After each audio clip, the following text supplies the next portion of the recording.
Fala galera, hoje a gente vai falar de Êxodo, capítulo 37. Eu sou André Maldonado e esse é o canal do JC na Veia.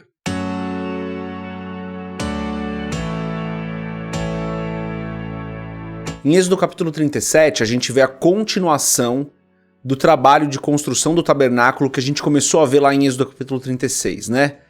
Aqui a gente vai ver a construção da arca, do propiciatório, da mesa e de alguns outros utensílios aí do tabernáculo. É um capítulo que continua o que a gente viu em 36 e vai continuar assim até capítulo 38, até o finalzinho do 39. É mais ou menos a mesma coisa, que é a construção dos móveis e dos lugares ali do tabernáculo, tá bom?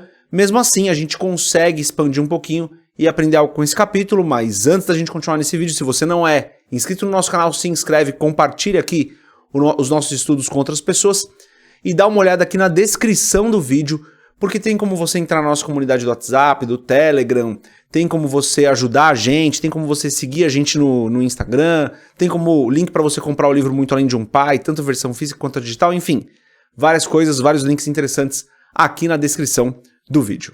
Numa análise geral desse capítulo, e como eu falei do 38 e uma parte do 39, a gente vai ver que existe muita repetição.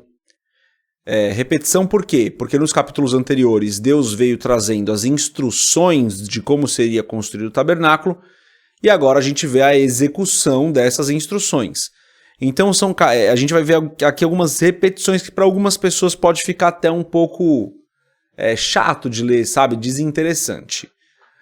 Mas é importante a gente lembrar que sempre que tem uma repetição, Deus está trazendo algo importante para nós, né? Era comum nos escritos mais antigos que a repetição de um determinado assunto demonstrasse a importância dele.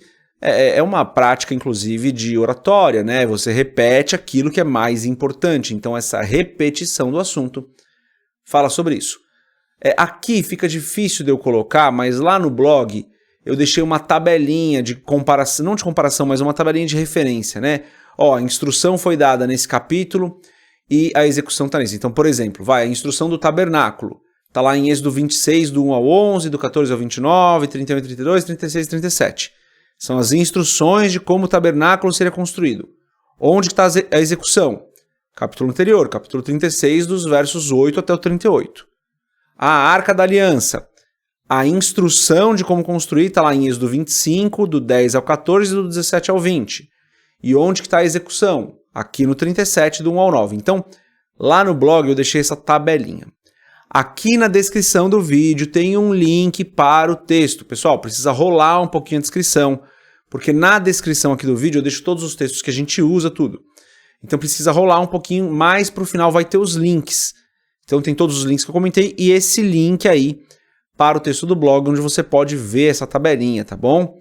Então tem lá onde está a instrução e onde está a execução. Interessante você estudar isso para você ver como é parecida a instrução com a execução, mas a gente vai falar um pouquinho disso aqui hoje. Falando sobre essa comparação entre a instrução e a execução, vamos dar uma olhada em uma parte da instrução sobre a arca, né? Então, a instrução está lá em Êxodo capítulo 25, a partir do verso 10. Eu vou ler só o verso 10 de Êxodo 25. Também farão uma arca de madeira de cetim. O seu comprimento será de 2,5 côvados e a sua largura de 1,5 côvado e de 1,5 côvado a sua altura. Então, madeira de cetim, comprimento, largura e altura, comprimento de 2,5 côvados, largura de 1,5 côvado e de 1,5 côvado também a altura. Agora vamos ver como que está a execução disso aqui em Êxodo 37 a partir do versículo 1. Está escrito assim: fez também Bezalel a arca de madeira de cetim. O seu comprimento era de 2,5 côvados, a sua largura de 1,5 côvado e a sua altura de 1,5 côvado. Esse detalhe em como as coisas foram feitas, a gente vai ver ao longo de toda a instrução sobre a arca, de toda a instrução sobre cada um dos utensílios que a gente vê aqui nesse capítulo. Então a gente já falou sobre isso, né, nos capítulos anteriores, como que esses detalhes eram importantes para o povo ali, como o povo foi muito específico ao construir exatamente conforme Deus havia pedido, né? A gente já falou isso nos capítulos anteriores. Então aqui a gente vai ver as instruções da arca, do propiciatório, da mesa, do candelabro, do altar do incenso. Tudo aqui no capítulo 37 você consegue fazer essa comparação com as instruções. O capítulo 37, 38 e uma parte do 39, basicamente vai ser isso, tá, gente? É uma repetição, só que agora é a execução dessa obra. Então, para a gente ter um ensinamento aqui, algo que me pegou quando eu li esse texto, é que, claro, como a gente já falou, né, o povo foi muito exato ali em cumprir as ordens do Senhor. Mas um outro ponto que me pegou aqui lendo o 37, porque eu comecei a meditar nisso, eu falei, tá bom, Senhor, tem uma repetição, eu entendi, a repetição é importante, o tabernáculo aponta para Cristo, mas tudo isso a gente já falou aqui no estudo. Então, se você não viu os outros vídeos do estudo e caiu aqui em Êxodo 37 porque é um capítulo talvez um pouco mais lento, dá uma olhada no estudo todo de Êxodo, porque a gente já falou sobre como tudo isso aqui aponta para Cristo, aponta para o nosso relacionamento com Deus, como o povo foi específico em fazer exatamente como Deus pediu. Tudo isso a gente já falou.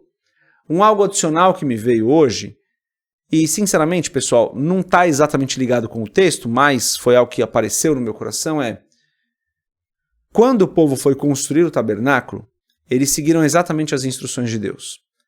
Eles não fizeram da cabeça deles algumas coisas, eles não mudaram nada. E assim é no reino, né, gente? Assim, a partir do momento que a gente começa a fazer parte do reino do Senhor, as coisas devem ser assim, né? Devem ser do jeito dele. Porque ele é o rei. E nós nos submetemos a ele.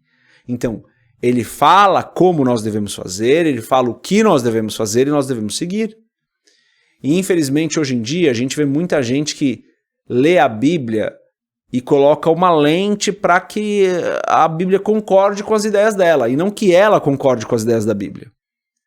Então ela separa trechos específicos, ela pega um ponto ou outro que ela não concorda e exclui, ela interpreta uma outra parte da maneira que mais lhe agrada, e não é assim que a gente deve interpretar a palavra. Não é assim que as coisas funcionam no reino. No reino nós temos um rei, ele determina como as coisas devem ser feitas, e o que nós devemos fazer é obedecer. Fazendo o devocional esses dias atrás, né, gravando o devocional do AB7, passei por um texto muito complicado de uma das cartas de Paulo ali, difícil de interpretar, difícil de aplicar isso nos dias de hoje. E daí fui ler um dos comentários bíblicos que eu tenho aqui, e o comentarista ele diz o seguinte, ele fala, olha, é um texto difícil, eu estou resumindo o que ele fala, né? Ele fala, olha, é um texto difícil, é um texto que se a gente tenta aplicar na vida de hoje exatamente como Paulo escreveu, é muito complicado. Se a gente tenta descartar esse texto e falar, não, só serviu para aquela época, também é complicado, porque a gente não pode fazer isso, não pode descartar algo que está na palavra. E daí ele finaliza, dizendo o seguinte, se é para errar, então, na aplicação desse texto, que nós erremos fazendo exatamente como o texto está mandando. Ele termina dizendo isso, né? É complicado o texto, mas é complicado para o nosso cenário aqui. E o nosso cenário ele não deve se sobrepor à verdade da palavra. A verdade da palavra se sobrepõe ao nosso cenário. Por quê? Porque no reino, agora estou voltando porque eu estava falando, né? Porque no reino as coisas são como Deus pede que sejam e não como a gente quer que sejam. E a gente estava falando de um texto bem complicado de interpretar. E achei muito sábio do comentarista falar isso, né? Falar, olha, quando a gente não concorda com a Bíblia, quando um texto parece ser muito, muito estranho, muito difícil de ser aplicado nos nossos dias, se é pra gente errar, então que a gente erre seguindo exatamente como a Bíblia está falando, porque a palavra de Deus é a nossa regra de fé, né? Não é a palavra de um homem, não é a palavra de um autor humano, mas do próprio Deus vivo e que determinou todas as coisas. Então, no reino, pessoal, as coisas são como ele quer. Então, quando o povo constrói aqui o tabernáculo exatamente como Deus pediu, é porque é assim que tem que ser. As coisas na nossa vida têm que ser exatamente como Deus pediu. Então foi esse ensinamento que eu peguei, de verdade, um pouco mais distante do texto. O texto é bem simples aqui, gente. É a execução daquilo que havia sido instruído. Não tem como a gente ficar conjecturando muito em cima disso. É uma parte da história do povo de Israel, o povo de Israel fazendo exatamente como Deus havia mandado, é isso. Simples assim. Eu extraí um pouco desse texto, expandi um pouco mais, é verdade, e se você não concordar com o que eu falei, tá tudo bem, porque o que o texto está falando é o que o texto está falando, né? Ele é bem simples. Isso vai se repetir no 38, uma parte do 39. Então, de novo, esse é um capítulo mais simples, um vídeo um pouco mais rápido, porque não tem tanto assim para a gente ficar construindo em cima desse texto. Tenho terminado esses vídeos com uma breve oração, então se você puder, se você quiser, feche seus olhos, curva sua cabeça e ore comigo. Pai, Tu és querido, bondoso, maravilhoso, Tu és santo, Tu és justo e fiel. O Senhor é o Rei dos Reis, o Senhor dos Senhores. Eu peço perdão aos nossos pecados, assim como nós temos perdoado as pessoas, para que nós não sejamos como credores incompassivos. Ensina-nos a verdade do perdão.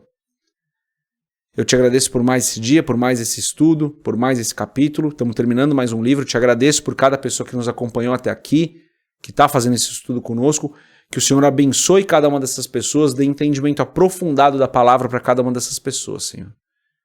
Em nome de Jesus eu oro para que o Senhor nos abençoe, nos guarde, nos livrando de todo mal e nos ajudando a transformar aquilo que nós lemos em aplicação prática para as nossas vidas. Molda as nossas vidas conforme a Tua vontade, porque a Tua vontade prevalece sobre a nossa. Eu oro em nome de Jesus. Se você concorda com essa oração, você diz amém. É isso, galera. Logo a gente faz 38, 39, 40, encerra Êxodo e daí vai para um livro do Novo Testamento, tá bom? Deus abençoe a sua vida, a gente se vê na próxima, se Deus quiser. Paz.